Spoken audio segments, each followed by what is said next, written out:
This presentation will describe the PIT methodology and implementation plan for the Oakland, Berkeley, Alameda County Continuum of Care for January 2024.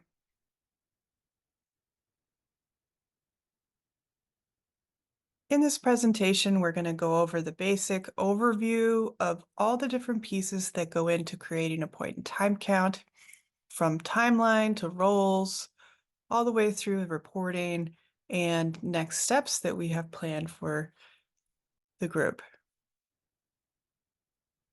This is a brief summary of the timeline that has gotten us here so far.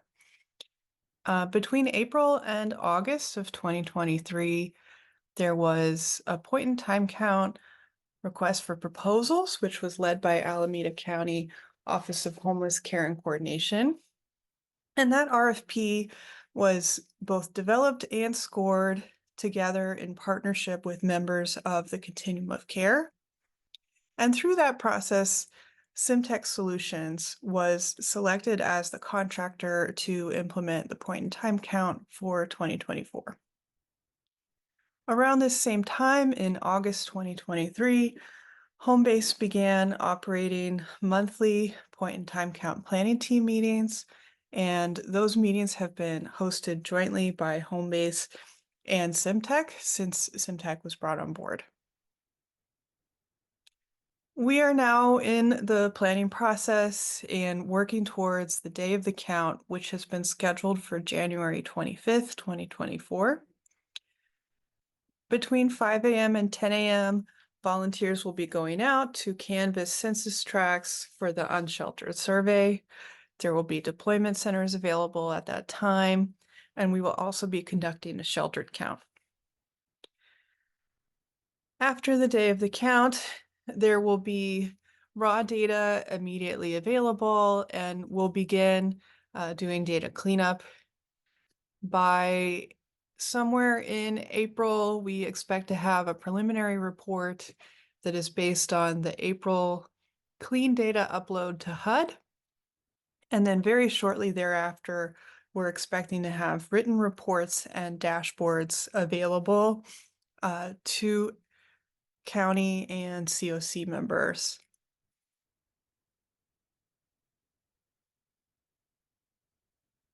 This diagram gives an example of how the roles and responsibilities are laid out for point in time count this year.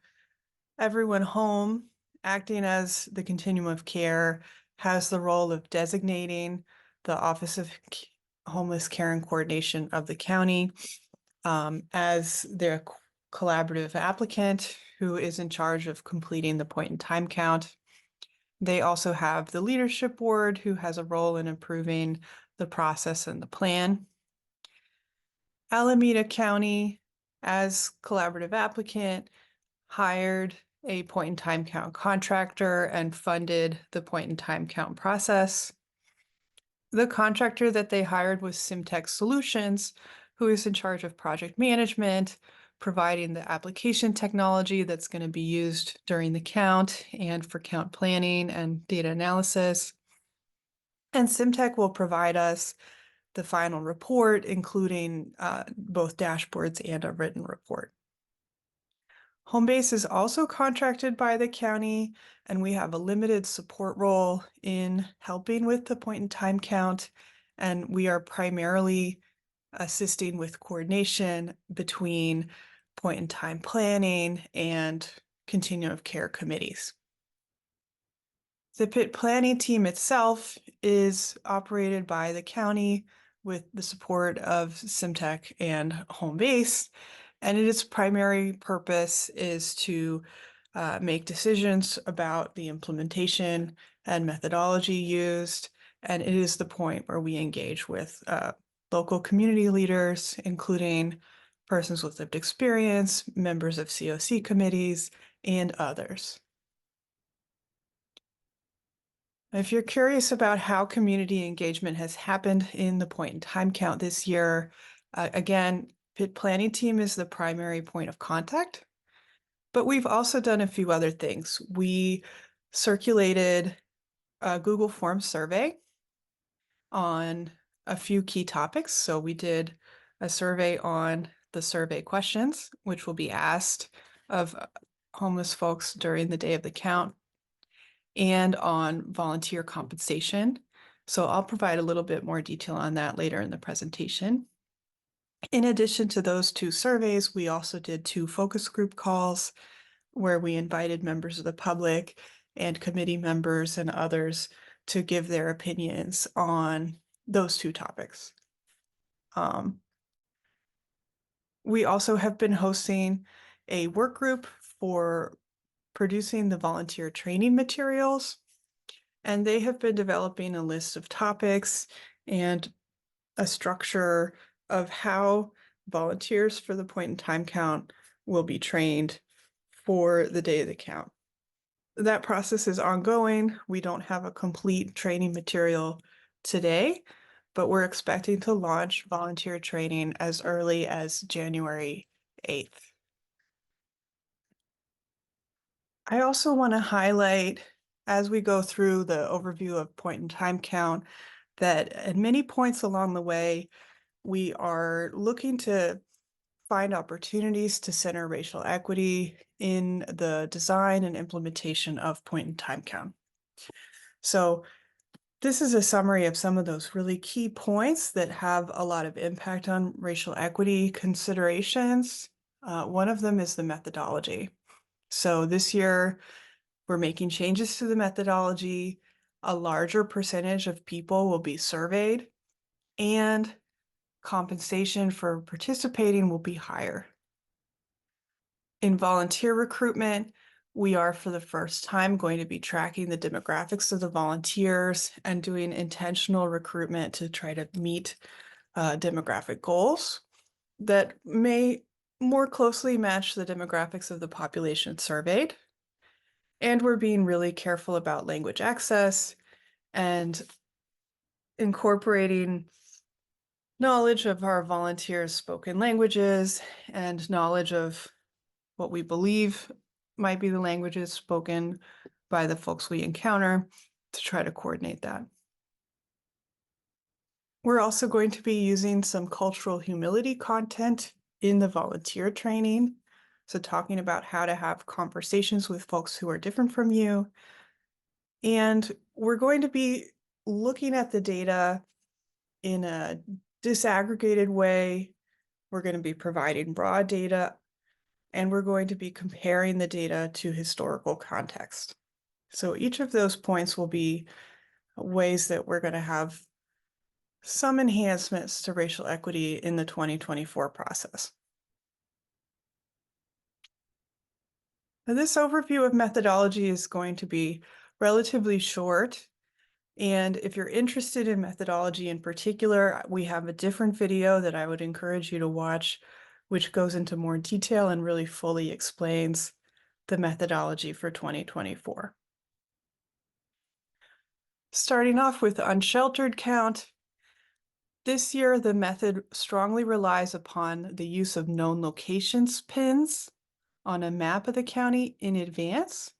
So we're collecting areas where outreach workers or other folks know that it's very likely we will find a homeless person, to then choose how the volunteers are assigned to census tracts for surveying.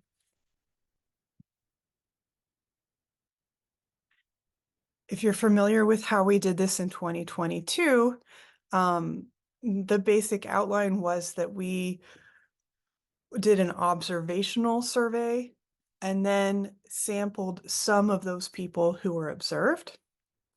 So the volunteers were asked to do a broad canvas and write down a limited amount of information about what they saw and who they saw. And perhaps 1 in 10 of those people actually received a complete point in time count survey. And the other 9 that were observed but not spoken with, all 9 of those people received extrapolated data based on the one we talked to. In this year's model, we're doing a very, very different process where we're going to actually try to do a complete survey with everyone we observe. And only when people are declining is when then we're going to do an observation survey and say, hey, we saw someone, but they declined to talk to us. And that person will receive extrapolated data based on the 9 that we did talk to. So obviously these numbers are not exact, but that's the idea.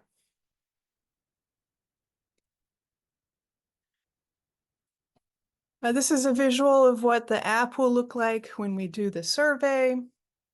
The survey question time is about 15 minutes. We have 39 questions on the list. 19 of those are required.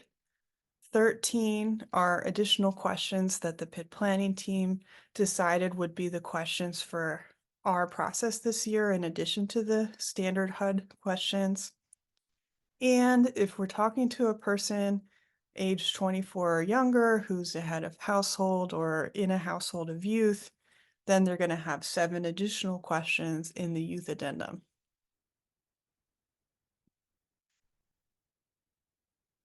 So that's the unsheltered count. Now the sheltered count is slightly different. Sheltered count will be done for any emergency shelter, transitional housing, or safe haven. And we're going to be looking at the residents who spent the night there the night of January 24th. Any of these sites that are participating in HMIS, we're going to be pulling HMIS data for the baseline HUD questions. If they're not participating in HMIS, we're going to ask them to provide that baseline data using alternative methods. And we will be providing a training for shelter staff on this process. But that information will be pulled separately and then combined later with the unsheltered data for a final full report.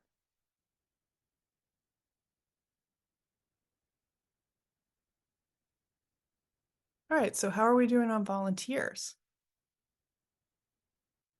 Our volunteer recruitment goal for 2024 is 600 volunteers as a minimum.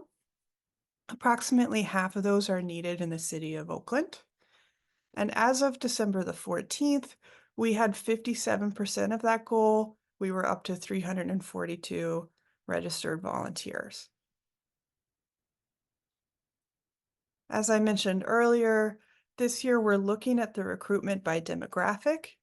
So here are the December 14th numbers on how we're doing on that for demographics.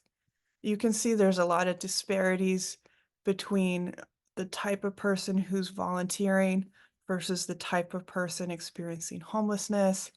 I would point out the big difference between the number of Black people experiencing homelessness compared to the small number of Black volunteers.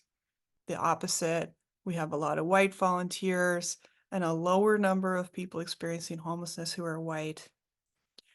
We also have a gap on Hispanic volunteers. And we do seem to have more women registered as volunteers compared to the number of women that we expect to see in the population for the count.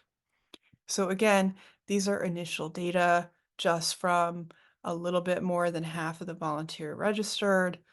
And this is the first time we've ever been tracking it. So what we're doing is we're looking at it and we're seeing how much we can adapt as the information's coming in to do more targeted recruitment. But this is again the first year, so we're just trying to figure out even how big the gap is to be able to talk about it. But very interesting data so far.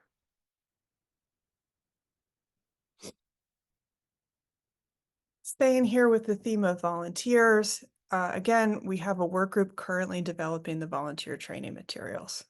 That work group is leaning on existing trainings from the cities that are our partners, from the COC in previous trainings that we've done. We have both the consultant Chloe Green and Homebase who are involved in the process, assisting with putting together materials. And the Racial Equity Work Group has committed to review our draft of the volunteer training material to confirm that content before we begin to launch. The topics they've selected include, of course, the basics of what is point-in-time count, how to use the app, what is expected of volunteers and their safety, but also we're going to do a little bit extra on cultural humility, some trauma-informed approaches to engaging with persons experiencing homelessness.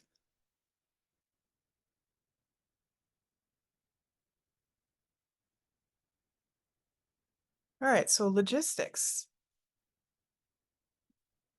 This year we have 16 jurisdictions, which are areas that we've broken up the geography of the county into. And each of the jurisdictions have a lead. And those jurisdictional leads have access to the Simtech Command Center view of data, which means that they can proactively monitor how the volunteer recruitment is doing, how the known locations are coming in for their area. They designate team leads for creating small groups of volunteers to go out to certain places during the count. And they're helping with setting up those deployment centers and a lot of the on-the-ground logistics. These jurisdictional leads are basically running that on-site day of physical coordination of the count. Jurisdictional leads have been meeting weekly since we got that group established and are doing a lot of setup and logistics. If you're curious, these are the names of the jurisdictional leads for each of the 16 areas. Most of these are cities, but we also have a few different unincorporated areas.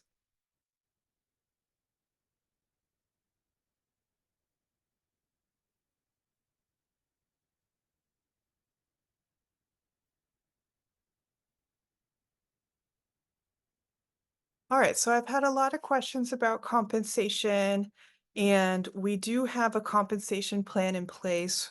This again was done through conversations with the community, in focus group, in a survey, through PIT planning team, and the county has agreed and set aside budget for this following this model.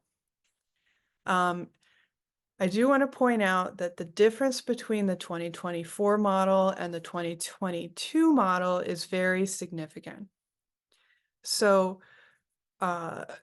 briefly, they have agreed that for those who are serving as volunteers who are persons with lived experience, we're going to offer a $100 flat thank you payment, estimating that each volunteer will spend approximately 4 to 5 hours on the day of the count.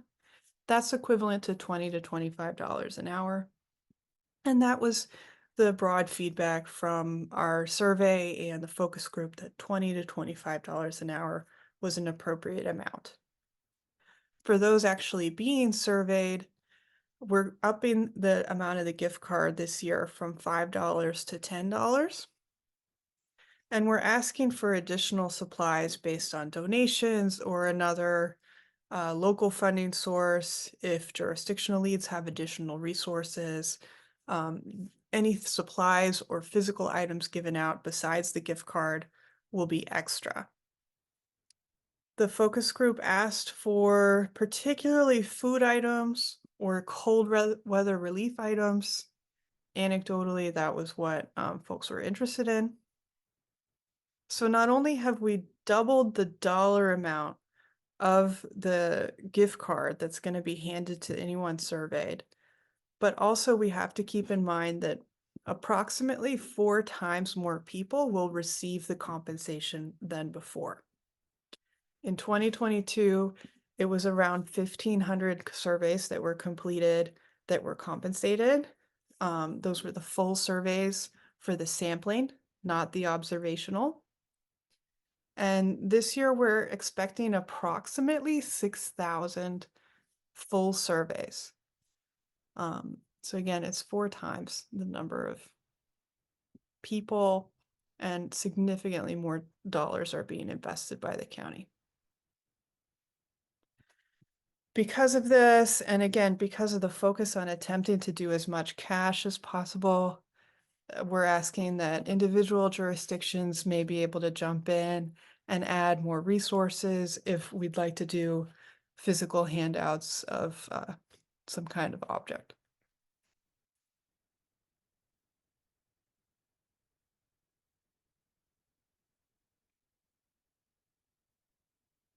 This is a quick overview of our communications plan. Right now, we're in a volunteer recruitment phase, and that's going to continue through the holidays. Starting in the first week of January, we are planning to send out weekly updates, not only for the entire COC mailing list, but also for any registered volunteers. There's going to be volunteer-specific communications.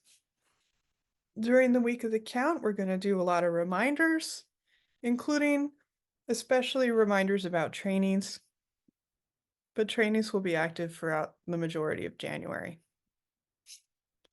The day of the count, obviously, we'll send some reminders, and post-count, we'll be sending out updates on when the initial data is available, when final data is available, and when you'll see reports and dashboards.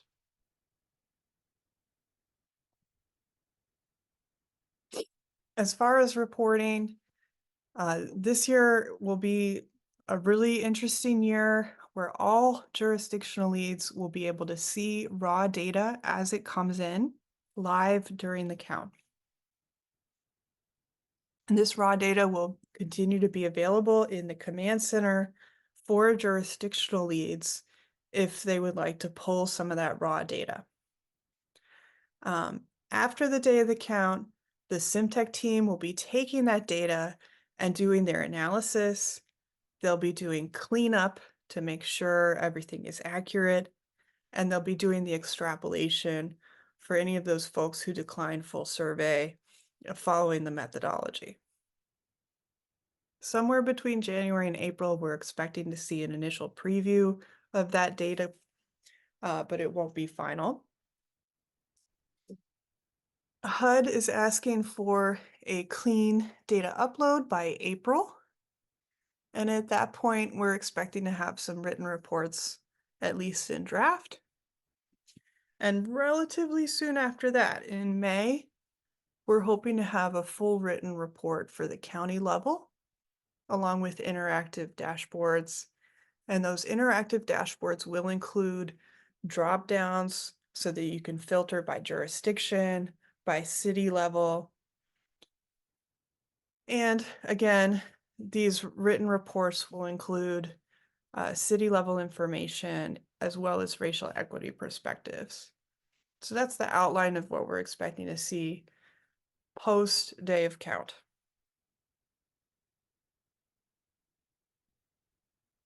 As far as next steps, between December 14th and the day of the count, we have quite a few meetings scheduled. There's the volunteer training work group is continuing to meet. PIT planning team is continuing to meet. Racial equity work group is going to be looking at our volunteer training material. And we're planning to launch that volunteer training material by January the 8th to jurisdictional leads and to the public. PIT planning team is meeting twice in the month of January, and that'll be focused again on making sure all the logistics are in place and we're ready to go to get to January 25th.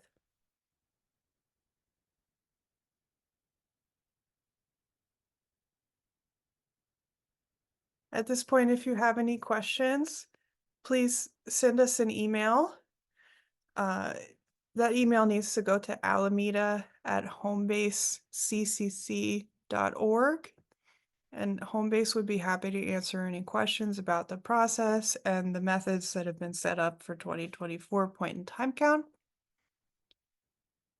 Thank you all for listening to this presentation.